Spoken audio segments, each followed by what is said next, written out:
Shalom, black men. The construction industry in the United States is a $2 trillion industry.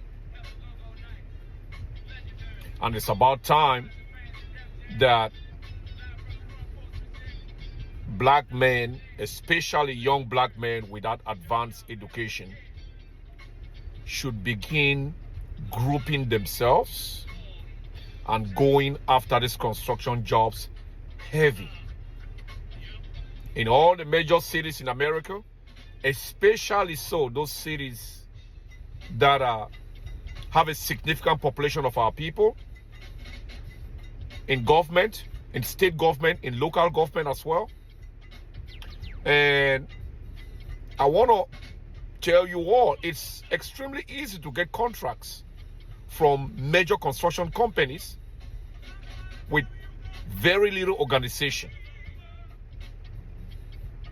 We can have an industry that's $2 trillion and 95% of all the labor are foreign migrants, Latinos especially, illegal and legal both, are raking in hundreds of millions of dollars, if not billions of dollars, from an American industry that only 50 years ago, the labor force was mostly dominated by African Americans. So not all African Americans have advanced degrees to work in corporate America, but you can surely build a middle-class family or a lower and upper middle-class family as a construction worker in all the different fields. And also the labor part of it. You don't have to be a carpenter. You don't have to be an electrician. You don't have to be a plumber to start your own company. Especially if you're 4, 5, 6, 7, 10, 20 of you. It's as simple as registering your company as a labor force company and bid for those contracts. And especially for black men who are in cities or towns or in states where there's a significant number of African Americans there in government, local and state government, most of these contracts have to go through the local and state governments. So once you guys come together and register your company, you go down to your city hall, you go down to your state houses, you contact your state reps, you contact your city councilmen and city aldermen, you explain to them exactly what you all are trying to do with this labor force company. That is when brothers like me who have been in the industry, have contracted before, we come in to mentor you all on how to move the chess pieces so we can retake back the labor force of construction of this construction industry in America, and also especially in the cities where or towns or states where there's a significant population of African Americans. There is no reason why you go to a African American community or neighborhood, they are doing the road construction and the labor force is entirely Latinos, while the brothers are sitting and staring like gooses. There's so much money in this industry that we cannot just overlook it. I know not everybody is physically fit to do construction, and most of us will have the impression that construction is hard labor. It's not hard labor. How did our parents did it? We do it. Our forebears, our ancestors. How did, they did it. In construction, most of the houses in inner cities in America were built by black men. And even some black women also can get involved, because you can set up 3 sisters or 4 sisters or 5 sisters can come together, set up a labor force company, and bid for these jobs and hire black men as well.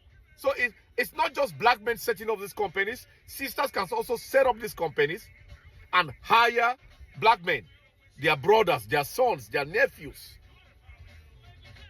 For instance, we have a situation where when I was contracting in Quantico Marine Base in Virginia, I had 1,000 units that I had to retrofit the kitchens, and I will bring the appliances from Warrenton, Virginia, and we will install the microwaves and install the refrigerators, the gas cookers, and all those things.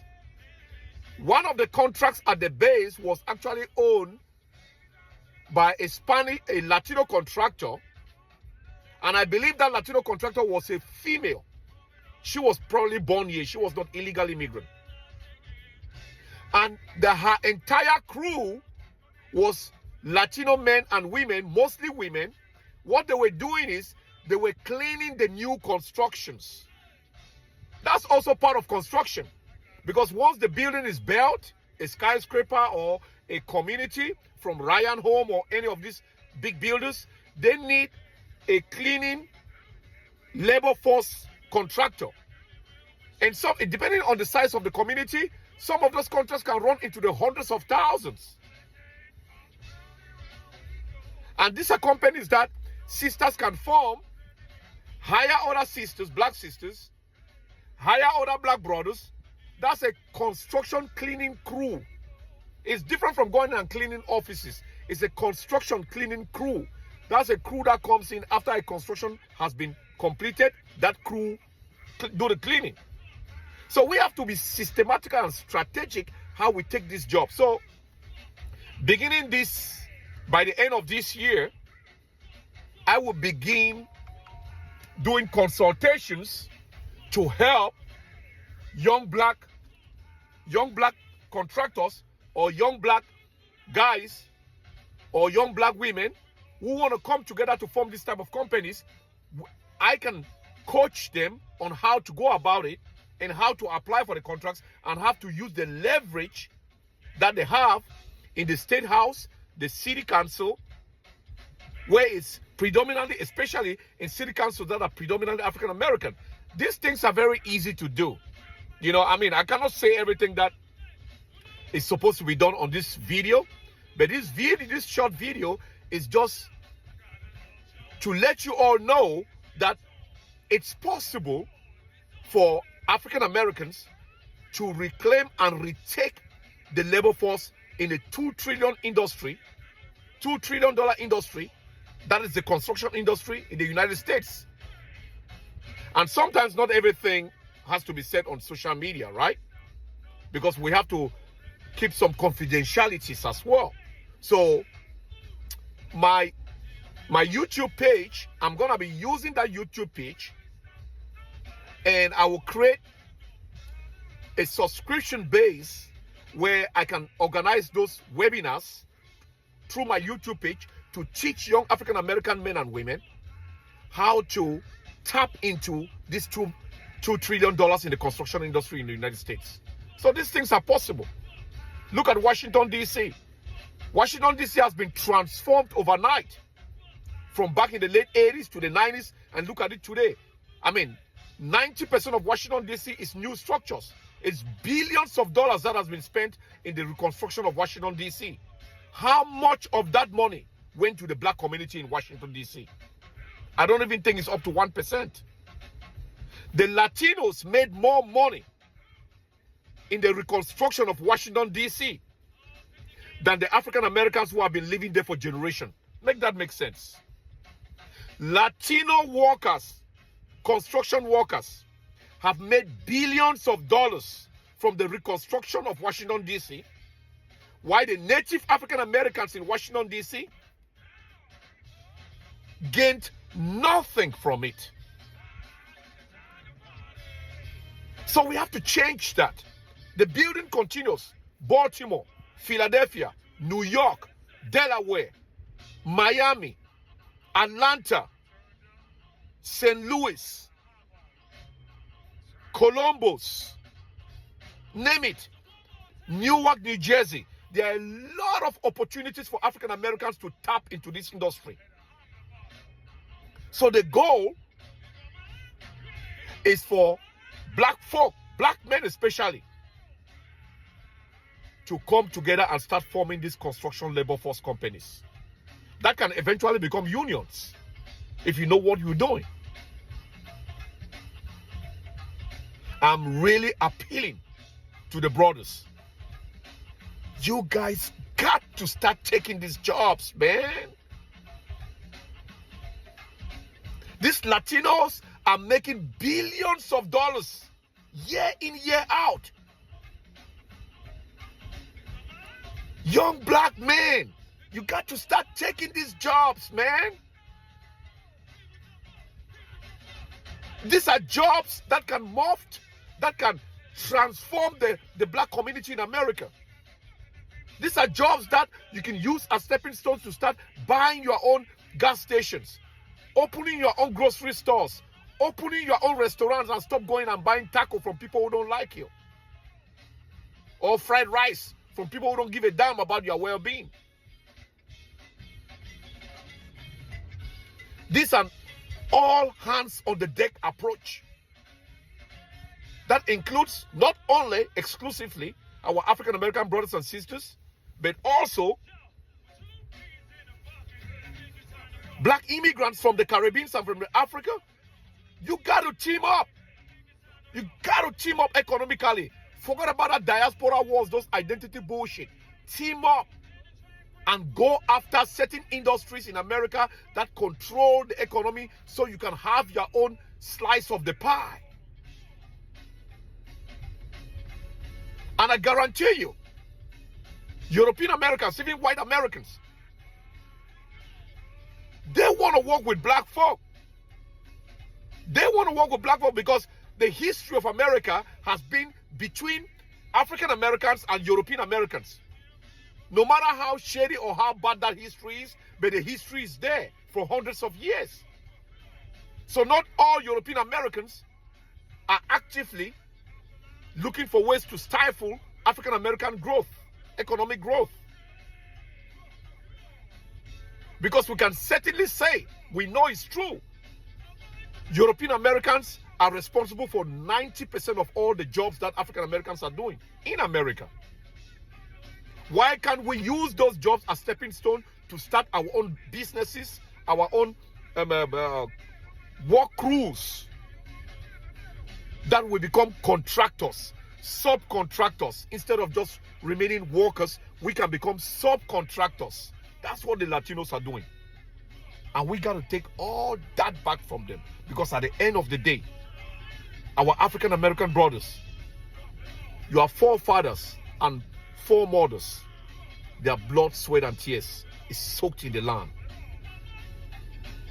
We all immigrants are in this land because of the blood and sweat and tears of our formerly enslaved African ancestors, that African Americans are their living descendants today. We got to be serious.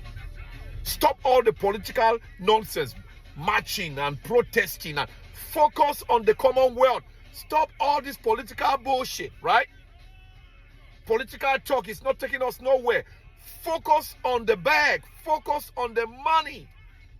Build a Commonwealth. All this protest stuff and all this stuff, leave that alone and focus squarely on their money. Because when you got the money, you got the power. It's enough is enough. Stop letting people coming from Latin and Central America to come and overrun your neighborhoods economically. Take up all the jobs that your ancestors used to do. That was actually responsible in bringing black folk into the middle class in some of these predominantly black cities. All the soul food restaurants are gone. Now every corner is a taco restaurant, taqueria in black neighborhoods, Chinese fried rice. It's just now in some cities where we see a lot of African immigrants are opening restaurants. So now you have a situation where the African immigrants opening restaurants, they are actually competing now with some of these Asians and Latin American restaurants, and quite often these African restaurants succeed because African Americans are mostly descendants of West Africa. So this food is already in African American DNA. That's why you see an African American might have not eaten African food, but the first time they try, they like it because of that DNA coding in them from 400 years ago. So this is an all hands on deck approach. We are beginning with the construction industry, and we're going to go industry for industry, industry after industry. Every industry that the Latinos have overrun African American communities economically, and the Asians, we will target them. And follow my YouTube page. Subscription is free. African Commonwealth Media. African Commonwealth Media. That is where I'm going to be doing the symposiums and the webinar. Make sure you follow and subscribe, because TikTok is not, there's no surety in TikTok. We don't know what might happen. My account might even be taken down. Like many Latinos are flagging my account. Instagram is so-so. Facebook, not a whole lot of people are tuning into Facebook. But please, I want to appreciate you all for your interest.